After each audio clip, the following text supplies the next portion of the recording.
এরা রাসেল ভাইপারের চাইতেও বিষাক্ত। রাসেল ভাইপার নিয়ে আমরা এতটাই সচেতন যে রাসেল ভাইপারের হাত থেকে আমরা বাঁচতে হবে, সেজন্য আমরা অনেক সচেতনতা অবলম্বন করছি। কিন্তু রাসেল ভাইপারের চাইতে বিষাক্ত যে নারীগুলো আপনারা দেখতে পাচ্ছেন, স্ক্রিনে একটি শান্তা নামের একটি মেয়ের ফটো দেখতে পাচ্ছেন, এরা কিন্তু রাসেল ভাইপারের চাইতেও বিষাক্ত। এদের কাছ থেকে বাঁচার জন্য আপনারা কি সচেতনতা অবলম্বন করছেন? আজকের ভিডিওটা জোর দাবি জানাবো, ভিডিওটা বেশি বেশি করে শেয়ার করে দেবেন, আপনাদের ব্যক্তিগত মতামত কমেন্ট বক্সে জানাবেন। দর্শক শ্রোতা, ঘটনাটি ঘটে যায় কুমিল্লায়। স্ক্রিনে যে ফটোটি দেখতে পাচ্ছেন, এই মেয়েটির নাম হচ্ছে শান্তা। আজ থেকে দীর্ঘদিন আগে কুমিল্লার একটি প্রভাবশালী পরিবারের একটি ছেলের সাথে এই শান্তার পারিবারিকভাবে বিয়ে হয়। সংসার জীবনে তাদের একটি ছেলে সন্তান আছে। জানা গেছে শান্তারদের স্বামীর পরিবারে কারো কোনো ছেলে সন্তান নেই। তাদের একটি ছেলে সন্তানের জন্য তাদের খুবই আগ্রহ। সৃষ্টিকর্তার কাছে দুহাত তুলে সবসময় ফরিয়াদ জানায় তাদের সংসারে যেন একটি ফুটফুটে ছেলে সন্তান আসে। দর্শক শ্রোতা, আল্লাহ তাআলা তাদের দোয়া কবুল করেছেন এবং কি শান্তার সংসারে, তাদের সংসারে একটি ফুটফুটে ছেলে সন্তান আসে। দর্শক শ্রোতা, শান্তার স্বামী শান্তাকে খুবই ভালোবাসতো। বিশ্বাস করে শান্তাকে একটি স্মার্টফোন কিনে দেন এবং কি সেই স্মার্টফোনে ইন্টারনেট পর্যন্ত সংযোগ দিয়ে দেন। শান্তা এর ভিতরে স্বামীর অবর্তমানে সে কিছু বিনোদন নেওয়ার জন্য সে ওই যে বাংলাদেশে যে ভাইরাস নামক যে অ্যাপসটা আছে, ঠিকঠাক যে অ্যাপসটা, ওই অ্যাপসটা সে ইনস্টল করে এবং ওই অ্যাপসটার মাধ্যমে সে বিভিন্ন সময় বিভিন্ন কার্যক্রম করে থাকে এবং কি সেখানে ওই অ্যাপসটার মধ্যে ওই এলাকার একটি ছেলের সাথে, টাঙ্গাইলের ছেলেটির বাড়ির টাঙ্গাইল, সোহাগ নামের একটি ছেলে, এই পাশে স্ক্রিনে ফটো দেখতে পাচ্ছেন, এই সোহাগ নামের একটি ছেলের সাথে তার টিকটকে পরিচয় হয়। পরিচয়ের এক পর্যায়ে তাদের দুজনের মধ্যে বন্ধুতা সম্পূর্ণ সম্পর্ক হয় এবং কি সেই সুবাদে প্রেমের সম্পর্ক গড়ে ওঠে। শান্তা দেখতে শুনতে মাশাআল্লাহ অনেক সুন্দর, কিন্তু শান্তার স্বামী ব্যবসা বাণিজ্য বা টাকা পয়সা নিয়ে সে খুবই ব্যস্ত থাকে, স্ত্রীকে তেমন একটা সময় দিতে পারে না।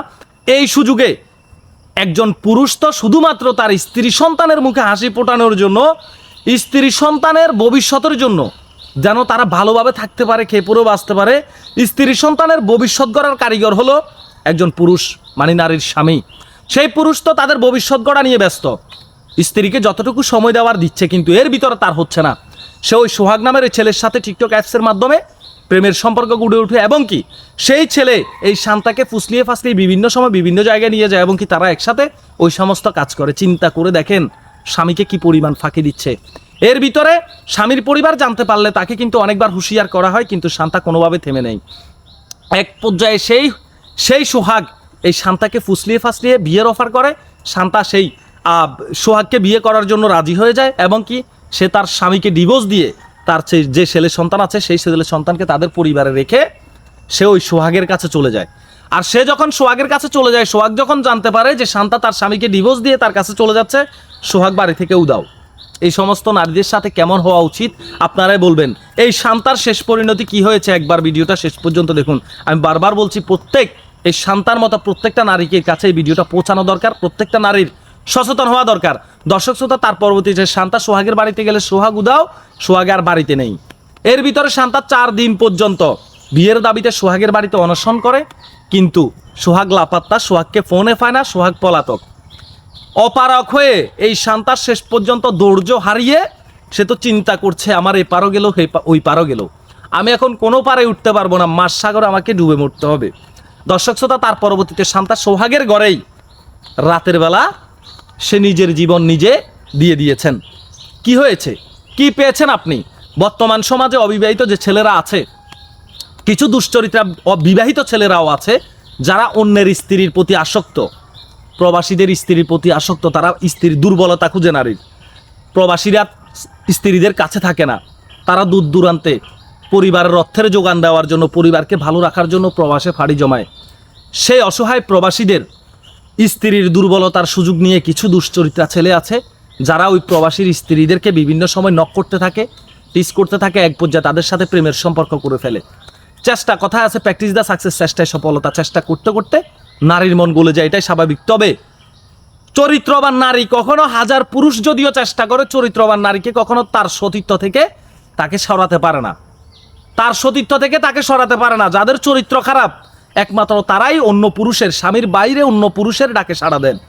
এই দুশ্চরিত্রা নারী এই শান্তা সে দুনিয়া থেকে বিদায় হয়ে গেছে, কিন্তু কিছু স্মৃতিচিহ্ন, কিছু বাস্তব কাহিনী আপনাদের মাঝে আর আমাদের মাঝে রেখে গেছে।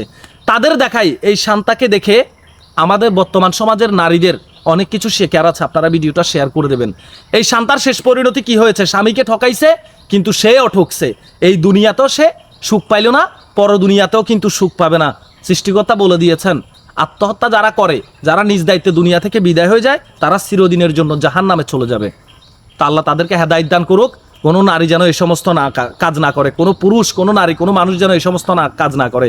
তো দর্শক শ্রোতা, এই যে আমরা এখন বর্তমান সমাজে বিষাক্ত রাসেল ভাইপার, বিষধর রাসেল ভাইপার সাপের জন্য এত সচেতনতা অবলম্বন করছি, কিন্তু রাসেল ভাইপারের চাইতেও বিষাক্ত হচ্ছে এই শান্তার মতো এই নারীগুলা। এরা রাসেল ভাইপার থেকেও বিষাক্ত। রাসেল ভাইপার হয়তো বা কামড় দিলে আপনি নগদেই দুনিয়া থেকে বিদায় হয়ে যাবেন, কিন্তু রাসেল ভাইপারের মতো বিষাক্ত এই যে নারীগুলো আছে, এই নারী যদি আপনাকে চোবল দেয়, সারা জীবন এই বিষের যন্ত্রণা আপনি ছটফট করতে করতে দুনিয়া থেকে বিদায় হয়ে যাবেন। সারা জীবন এই বিষের যন্ত্রণা বয়ে নিতে হবে, বই বেড়াতে হবে আপনাকে। সব ভালো থাকবেন, সুস্থ থাকবেন, আল্লাহ হাফেজ। ভিডিওটি শেয়ার করে দেবেন। যদি ফেসবুক পেজ থেকে দেখে থাকেন ফলো করে দেবেন, আর ইউটিউব চ্যানেল থেকে দেখে থাকলে সাবস্ক্রাইব করতে ভুলবেন না।